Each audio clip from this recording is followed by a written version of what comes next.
Welcome to my channel. ನೀವೆಲ್ಲ ನೋಡ್ತಾ ಇದ್ದೀರಾ ಕಲ್ಪತರು ನಮ್ಮ ಮನೆ ಅಡುಗೆ ಚಾನಲ್. ಇವತ್ತಿನ ಒಂದು ಕ್ರಿಸ್ಪಿ ಬ್ರೇಕ್ಫಾಸ್ಟ್ ರೆಸಿಪಿ ತೋರಿಸೋಣ ಅಂತ ತೋರಿಸ್ತಾ ಇದ್ದೀನಿ. ತುಂಬ ಈಸಿ, ಬೇಗ ಮಾಡ್ಕೋಬೋದು, ತಕ್ಷಣ ಮಾಡ್ಕೋಬೋದು.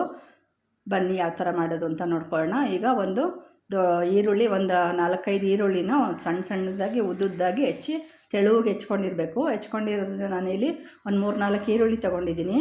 ಕ್ರಿಸ್ಪಿ ಈರುಳ್ಳಿ ರೊಟ್ಟಿ ಅಂತ ಇವತ್ತು ಮಾಡ್ತಾ ಇರೋದು. ತುಂಬ ಚೆನ್ನಾಗಿರುತ್ತೆ, ಮಾತ್ರ ಟೇಸ್ಟಿಯಾಗಿರುತ್ತೆ, ಕ್ರಿಸ್ಪಿಯಾಗಿರುತ್ತೆ. ನೋಡಿ, ಇದನ್ನೆಲ್ಲ ಚೆನ್ನಾಗಿ ಈ ಥರ ಎಲ್ಲ ಬಿಡಿಸ್ಕೊಳ್ಳೋಣ. ನಂತರ ಉಪ್ಪು ಹಾಕ್ಕೊಳ್ಳೋಣ. ಉಪ್ಪು ಹಾಕಿ ನೆಕ್ಸ್ಟು ಒಂದು ಅರ್ಧ ಕಟ್ಟು ಕೊತ್ತಂಬರಿ ಸೊಪ್ಪು, ನೆಕ್ಸ್ಟ್ ಒಂದು ಕಪ್ಪಷ್ಟು ಕ್ಯಾರೆಟ್ ತುರಿ ಹಾಕಿ ಇದನ್ನು ಸಹ ನಾವು ಚೆನ್ನಾಗಿ ಮಿಕ್ಸ್ ಮಾಡ್ಕೊಳ್ಳೋಣ. ಎಲ್ಲ ಮಿಕ್ಸ್ ಆಗೋಷ್ಟು ಮಿಕ್ಸ್ ಮಾಡ್ಕೊಳ್ತಾ ಹೋಗೋಣ.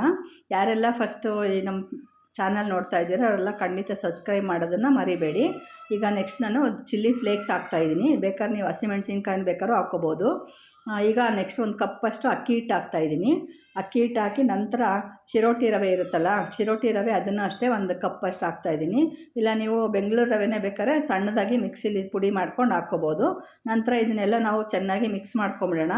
ಆ ನೀರಿನ ಅಂಶ ಎಲ್ಲ ಚೆನ್ನಾಗಿ ಹಿಡಿಯೋವರೆಗೂ ನಾವು ಮಿಕ್ಸ್ ಮಾಡಿಕೊಂಡು ಚೆನ್ನಾಗಿ ಈ ಥರ ನೋಡಿ ಆಗಬೇಕು. ನಂತರ ಸ್ವಲ್ಪನೇ ನೀರು ಹಾಕ್ಕೊಂಡು ನಾವು ಚೆನ್ನಾಗಿ ಗಟ್ಟಿಗೂ ಇರಬಾರ್ದು, ತೆಳುಗೂ ಇರಬಾರ್ದು, ಆ ಥರ ಅದಕ್ಕೆ ಕಲಸಿ ಮುಚ್ಚಿಟ್ಬಿಡೋಣ. ಇವಾಗ ಮುಚ್ಚಿಟ್ಬಿಟ್ಟು ನಂತರ ನೋಡಿ 10 ನಿಮಿಷ ಆಗಿದೆ. 10 ನಿಮಿಷ ಆದ ನಂತರ ನೋಡಿ ಇಷ್ಟು ಸಾಫ್ಟಾಗಿರ್ತದೆ. ಈಗೆಲ್ಲ ಉಂಡೆ ಮಾಡ್ಕೊಂಬಿಡೋಣ. ಉಂಡೆ ಮಾಡಿಕೊಂಡು ಒಂದು ಪ್ಲಾಸ್ಟಿಕ್ ಹಾಳೆ ಮೇಲೆ ಸ್ವಲ್ಪ ಎಣ್ಣೆ ಹಾಕ್ಕೊಂಡು, ಹಿಟ್ಟು ಹಾಕ್ಕೊಳ್ಳೋಂಗಿಲ್ಲ, ಎಣ್ಣೆ ಹಾಕ್ಕೊಂಡೆ ಲಟ್ಟಿಸ್ಕೋಬೇಕು ನಾವು.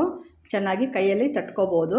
ಈಗ ನೋಡಿ ಸಾಫ್ಟಾಗಿರುತ್ತೆ. ಹಿಂಗೆ ಹಿಟ್ಟು ಹಿಂಗೆ ಚೆನ್ನಾಗೆಲ್ಲ ತಟ್ಕೊಂಡು ಬರೋಣ. ಕ್ಲೀನಾಗಿ ಸುತ್ತ ನಮಗೆ ಎಷ್ಟು ಅಗಲ ಬೇಕೋ ಅಷ್ಟು ಮಾಡ್ಕೋಬೋದು. ಚಿಕ್ಕದು ಬೇಕು ಅಂದರೆ ಚಿಕ್ಕದು ಮಾಡ್ಕೋಬೋದು, ದೊಡ್ಡದು ಬೇಕು ಅಂದರೆ ದೊಡ್ಡದು ಮಾಡ್ಕೋಬೋದು.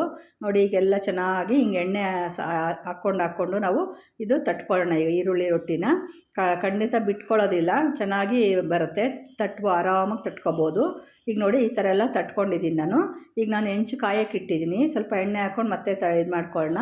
ಹೆಂಚು ಮೇಲೆ ಹಾಕ್ತಾಯಿದ್ದೀನಿ. ಹೆಂಚು ಮೇಲೆ ಹಾಕಿ ಮತ್ತೆ ನಾವು ಚೆನ್ನಾಗಿ ಕಾದಿರಬೇಕು. ಹೆಂಚು ಕಾದಿದ ನಂತರ ನಾವು ಹಾಕಬೇಕು. ಚೆನ್ನಾಗಿದ್ದು ಒಂದು 2 ನಿಮಿಷ ಮುಚ್ಚಿಬಿಡೋಣ. ಎಣ್ಣೆ ಹಾಕಿ ಚೆನ್ನಾಗಿ ಕ್ರಿಸ್ಪಿ ಆಗೋವರೆಗೂ ಬೇಯಿಸ್ಕೊಳ್ಳೋಣ. ನೋಡಿ ಬೆಂದಿದೆ, ಮೇಲ್ಗಡೆ ಎಲ್ಲ ಬೆಂದಿದೆ. ಈಗ ನಂತರ ತಿರುಗಿಸಾಕ್ಕೊಳ್ಳೋಣ. ಇವಾಗ ತಿರುಗಿಸಾಕೊಂಡು ನೋಡ್ರಿ ಎಷ್ಟು ಕ್ರಿಸ್ಪಿಯಾಗಿ ಚೆನ್ನಾಗಿ ಬಂದಿದೆ.